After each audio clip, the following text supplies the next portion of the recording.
Welcome to BNEWS Weekly. I'm Phil Gallagher along with BNEWS reporters Tad Stefanak, Chris Flaherty, and John Vias. Gretchen Carey with the community calendar and Marge Yetman with senior news. Thank you for joining us. Members of the Burlington Fire and Police Departments, along with attendees, held an intimate September 11th remembrance ceremony at the Burlington 9/11 Memorial on the town common. The flag was saluted as it was raised by a firefighter and a police officer and then lowered to half-staff. A firefighter did a reading of the firefighter's prayer, followed by a police officer reading the police officer's prayer. There was a moment of silence for all those who lost their lives on September 11, 2001 at the World Trade Center, the Pentagon, and in Shanksville, Pennsylvania. The Burlington Fire and Police Departments recognized their departed brethren. 343 New York City firefighters were lost, 23 New York City police personnel, and 37 Port Authority officers. Burlington lost 4 community members in the attacks: Robert Hayes, Jim and Mary Trentini, and Thomas McGinnis. Also, U.S. Marine Lance Corporal Gregory McDonald of Burlington was killed in Iraq in 2003 during the war and the ensuing War on Terror. We will never forget those who lost their lives on September 11, 2001, and those that made the ultimate sacrifice in saving lives. DPW Director John Sanchez and DPW Business Manager Rachel Leonardo were before the Select Board Monday evening regarding the town's trash and recycling contract with Republic Services, which is set to expire in June of 2023. Burlington's trash and recycling contract is about $1.5 million annually. Sanchez noted that trash collection in general has become precarious for municipalities and contractors. The trash and recycling industry is facing a severe lack of resources, including the pervading lack of drivers and supply chain issues, leading to higher costs. Fortunately, Burlington has been on an automated collection system since 2009, which means less workers are needed. However, issues still prevail. The DPW has been meeting with different contractors and determined 4 different options. The first is to eliminate curbside collection of household yard waste. This would save the town about $250,000 annually in not needing seasonal help, which is difficult to come by as it is. There's also the possibility of going to biweekly recycling collection, which would save around $200,000. Multi-day collection is an option as well as a yearly household charge of $100 a year per household. The fee would save about $700,000, which means the town would not have to cut back on its current services. However, that's difficult to pass by the taxpayer when we have $20 million in cash. It was noted nearby communities Reading and Stoneham already have a household fee system in place. Leonardo informed the board they should have some quotes from contractors by mid-October. The Select Board will be holding a public hearing regarding Burlington's trash collection to solicit feedback from the public at an upcoming meeting. The same evening, the Select Board approved the appointment of 2 Department of Public Works positions. The first candidate, Michael DeSimone, will now serve as Burlington's new pump station operator. DeSimone has been working for the DPW since 2016 at the Highway Division as a special motor vehicle operator. DeSimone also has experience in auto repair, snow removal, and several classes of vehicle licenses. The second appointment was of Brandon Cassio, who has been appointed to the position of laborer with the Water and Sewer Division. Cassio has held a seasonal position at the DPW and also interns at the Burlington Police Department. The Select Board approved both candidates by a 5-0 vote. Conservation Administrator John Keeley has heard from concerned residents regarding their property being classified in a floodplain by FEMA and may require flood insurance. Keeley informed the Select Board FEMA's floodplain maps have not been released to the public as they are going through departmental review by the town. However, the information is not being withheld. He explained people ask if their property is in the floodplain. I may say no, but it's possible that may change as these are preliminary maps.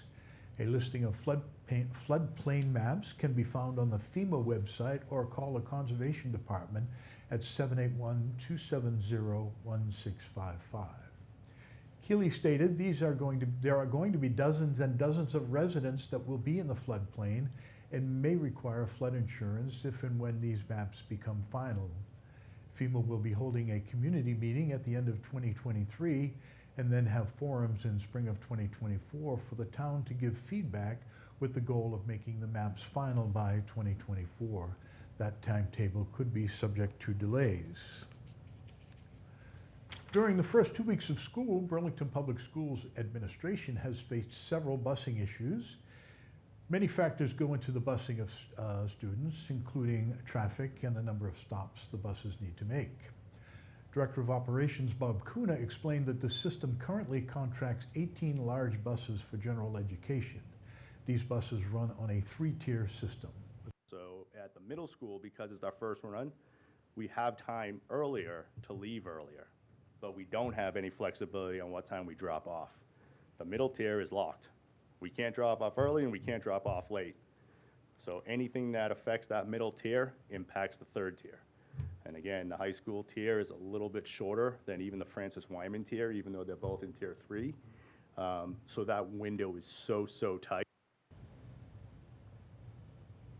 Conti acknowledged that the school buses aren't getting to the high school on time. There's not enough time to get from tier 2, pick up the high school students and get to the high school by 8:30 a.m., he said. Conti proposed a 10-minute shift in the school day at BHS. The change moves the current 8:30 to 2:50 day to 8:40 a.m. to 3 p.m. This would allow 10 extra minutes from tier 2 to tier 3 pickups.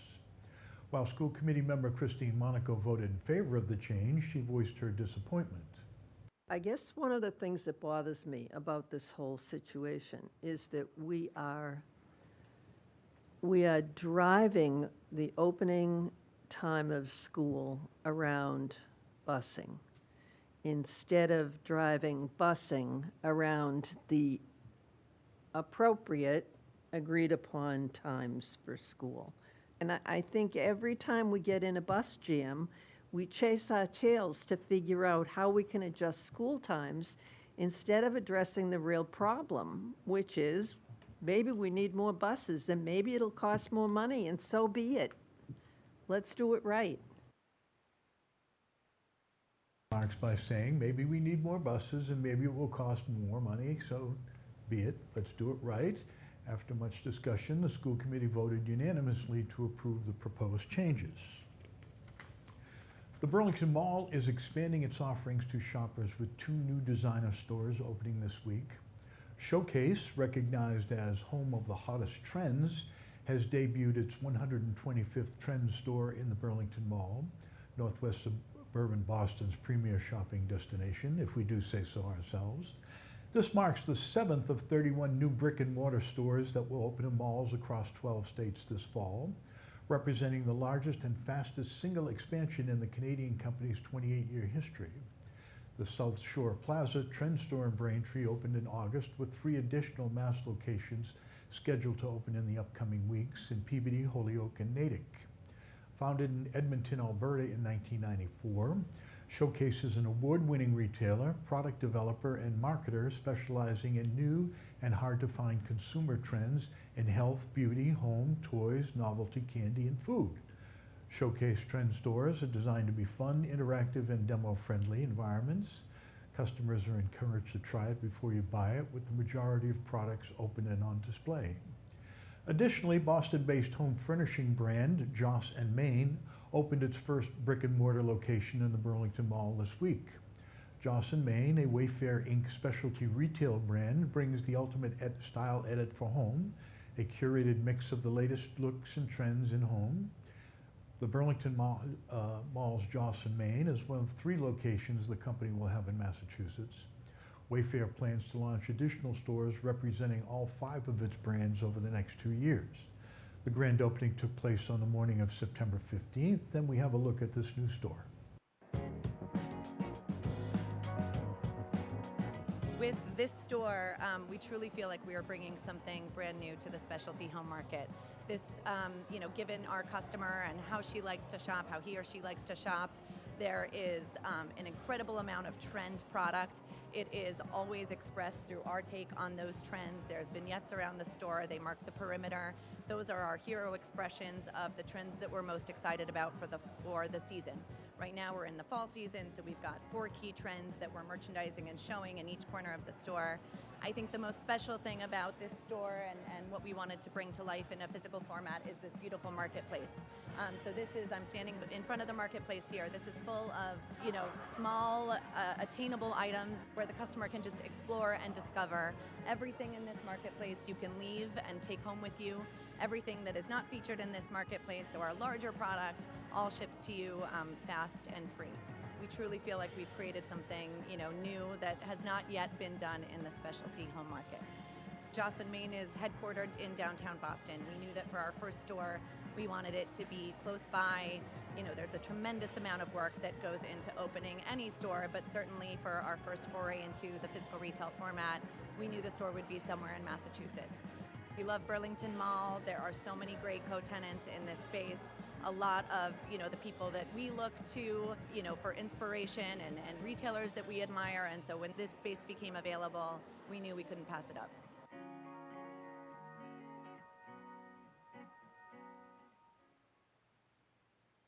November 1, vehicles passing inspection will get a new sticker with the month the last sticker expired, valid for 1 year. Any vehicle owner late in getting a vehicle inspected beyond 1 year from the last inspection will no longer get a sticker displaying the month the new inspection occurred. Vehicles with inspection stickers that expired last year will receive a January sticker of the current year the vehicle is being inspected, no matter the month the vehicle is inspected this year. This change does not impact the requirements for newly purchased vehicles. All newly purchased vehicles must be inspected within 7 days of the vehicle registration date and will receive a sticker of the month in which it was inspected and is valid for 1 year. The penalty for driving vehicles with an expired sticker or driving an uninspected vehicle may result in a moving violation and lead to additional fines or suspension if unpaid, and even a surchargeable incident which increases the vehicle owner's insurance costs. There is no change for owners who get their vehicles inspected on time or before the due date. Owners will continue to receive the sticker with the number of the month in which the vehicle was inspected. In addition, starting October 1, in an effort to reduce paper waste in the environment, vehicle owners will no longer receive a printed inspection report when a vehicle passes inspection. Instead, owners can easily access and print a report by going online to Mass Vehicle Check or by using a cell phone and scanning the QR code on the poster displayed at the inspection site.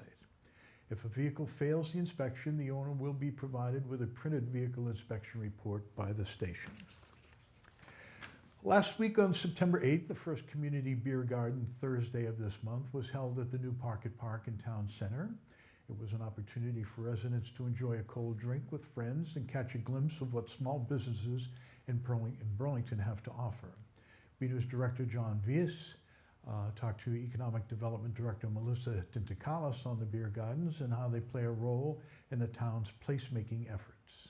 Nothing brings people together like music, games, great food, and most importantly, a cold drink on a hot sunny day. The Burlington Beer Garden is a month-long event that kicked off on Thursday, September 8th at the newly transformed Pocket Park in Burlington's town center. We are working about probably a couple months prior to this, trying to organize and outreach our small businesses. What we're trying to do is lay a little platform out for them to kind of showcase their businesses and hopefully increase awareness and draw up some more business activity locally here. Economic Director Melissa Tintakalis talks about how the beer garden is another great step to getting more people and businesses interested in what Burlington has to offer. Placemaking efforts, really a people-oriented design and really reimagining what space could be like. This was just a parking lot for 3 more cars. And so now we've designed it into a space that obviously is hosting and creating kind of new civic engagement. And so at this point, we're hoping that it helps people kind of visualize what's possible, connect, and then also just bring awareness to the businesses down the corridor. Wooburn's Lord Hobo will bring their innovative New England-style beers to the Pocket Park on Thursday, September 15th. Check out our website to find out more about future dates for the Burlington Beer Garden, every Thursday throughout the month of September. It's a Thursday from 4:30 to 8:30, and we are doing that in response to some of the businesses feeling like maybe we could capture a different crowd.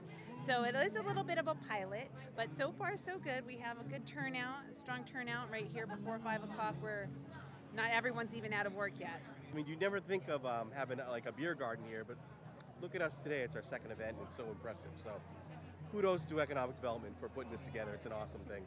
From the Pocket Park at Burlington Town Center, this is John Vias for BNEWS Weekly. Cheers. Burlington High School football started off red hot under their new coach, head coach, George Balian. Opening the season on the road at Westboro, the Red Devils blanked the Raiders 19-0. The Devils went up 6-0 in the first quarter with a 20-yard run by running back Mike D'Amato. In the second, a 10-yard pass from quarterback Anthony Guerrier to wide receiver John Mello made the score 12-0. And then with under 3 minutes to go in the third, the Devils put a nail in the with an exciting 91-yard pass play from Guerrier to wide receiver Charlie Hannafin. Another highlight for the Devils was junior wide receiver Daniel Hackett, who caught 3 passes for 58 yards in the victory. Helping lead the charge this season is senior captain Anthony Elkins. To get you pumped up for the next Red Devil matchup, here is Elkins in the latest player spotlight from the BNews Sports Hub.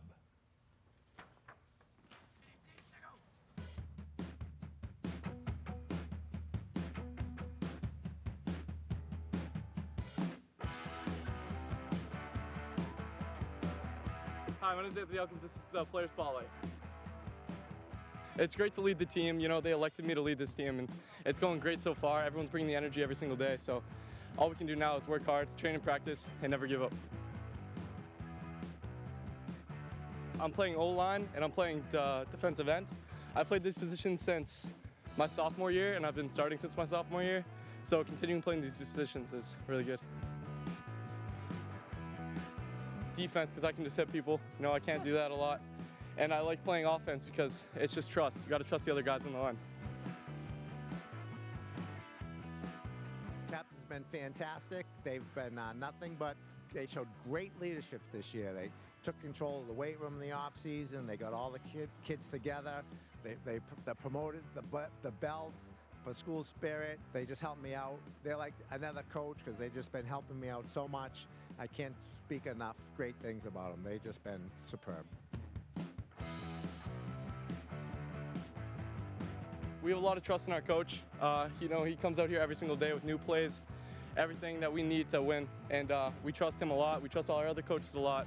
We trust our players. It's all trust.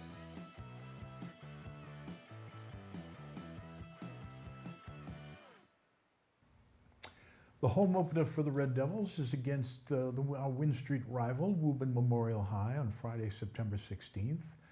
This has been relocated at Bedford High School, located at 9 Mudge Way in Bedford. During this week's school committee meeting, it was reported that the upgrades to Varsity Field at Burlington High have been delayed. It was originally expected to be completed by September 10th. It is now expected to completion date is October 5th. Burlington Public Schools Director of Operations Bob Kuna said that the continued closure of Varsity Field has made it difficult to schedule many school-related events, including but not limited to athletics. We've had to obviously tell some community groups, our own school department groups, athletics, music, and so forth, that they can't use that particular field. That is a burden. The lights on the field itself is a big burden. Using the practice fields doesn't offer us that. Youth groups are now trying to get onto the fields as well too, so any other extra fields that may have been available throughout town are now being scheduled more frequently. So it really is impacting us having the field down right now. The next home game after Woburn is currently scheduled for September 30 against Watertown. Stay tuned to BNews for further updates. One final sports-related update. Our sports producer, Robert Paris, is out for the month and will return in October. Any Red Devil stats, results, or highlights should be featured on BNews. Send us an email at bcat@bcattv.org with the subject line Sports Report and help us out to get maximum coverage in Burlington sports. There's a lot going on at the Senior Center in the coming months. We go now to Council on Aging Director Marge Yetman for the latest senior news. Hello, fall is here and we are keeping up our pace and making up for lost time. We have so much going on, it can feel overwhelming, but it does mean there is plenty to choose from. I hope you find something you're interested in. Our next social is our Italian Heritage Social on September 21st.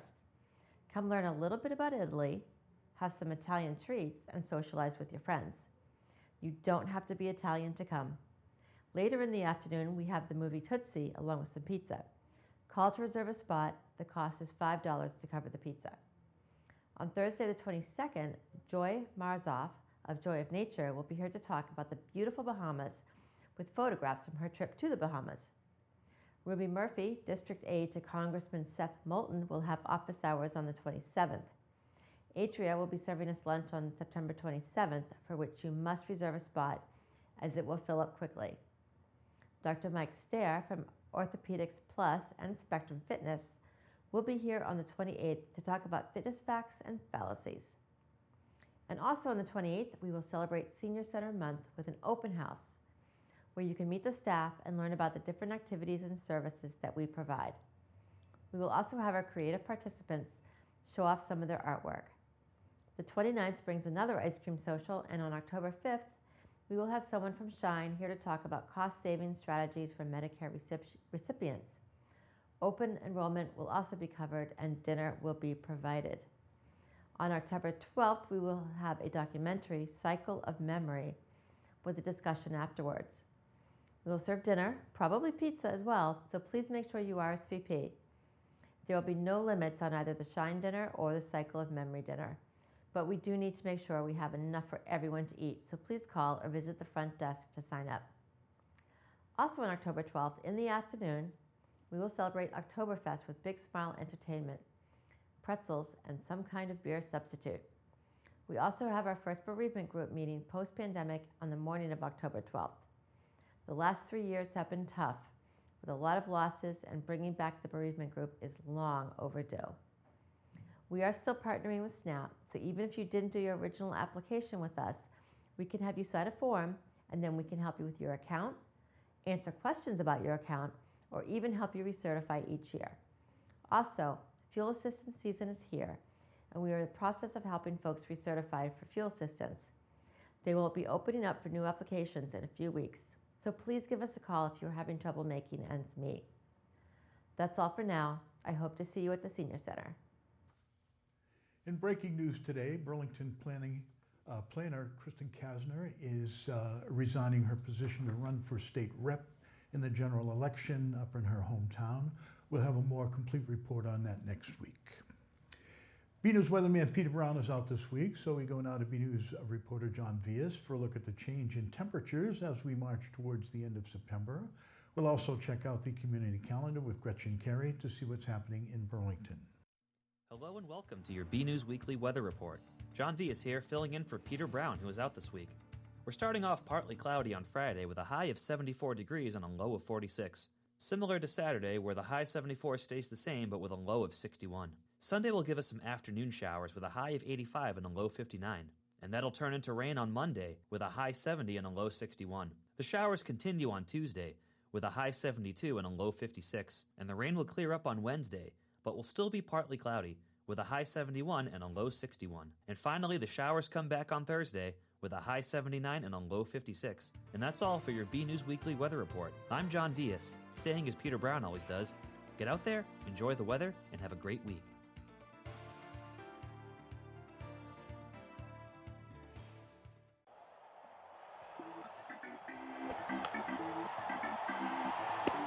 September 25th, we're inviting you down to Recreation Center Field for a softball fundraiser to support nonprofit organization, the Mama Bear Effect.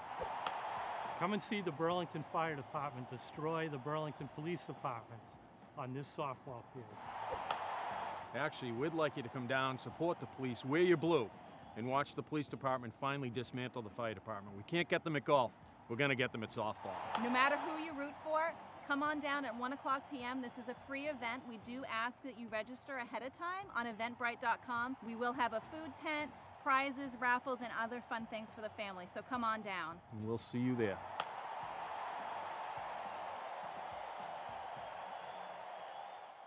Hey everyone, I'm Gretchen Carey, and this is your community calendar. Burlington Police and Fire Softball for Mama Bear Effect. On Sunday, September 25th at 1 p.m., come out to the softball field behind the Burlington Parks and Recreation Department to help the Mama Bear Effect in celebrating their 10th anniversary with a charitable softball tournament. Burlington Police versus Burlington Fire Department. Diwali celebration on the town common. Indian Americans for Burlington invite one and all for the annual Diwali celebration on the town common on Sunday, September 25th, starting at 3 p.m. for traditional dances and artwork, delicious food, and other Indian traditions in celebration of the joyous Festival of Lights. 4th Annual Burlington Outdoor Market. On Sunday, September 25th from 11 a.m. 4 p.m., the 4th Annual Burlington Outdoor Market is taking place at 1 Mountain Road, Burlington. Over 40 vendors will be arriving from across Massachusetts. I'm Gretchen Carey, and that was your Community Calendar. Another week, another photo to highlight. This one was sent in to us by Gwen McNamee, who spotted a mother deer in her fawn walking through Manning Street, probably trying to look for a dinner for the night. Looks like Bambi and his mother are on an adventure through the woods of Burlington. Thanks for the photo, Gwen. We'd like to see your photos. They could be of scenes of nature or wildlife you spot in your neighborhood, you and your family attending a community event, or whatever you think is interesting and would like to share.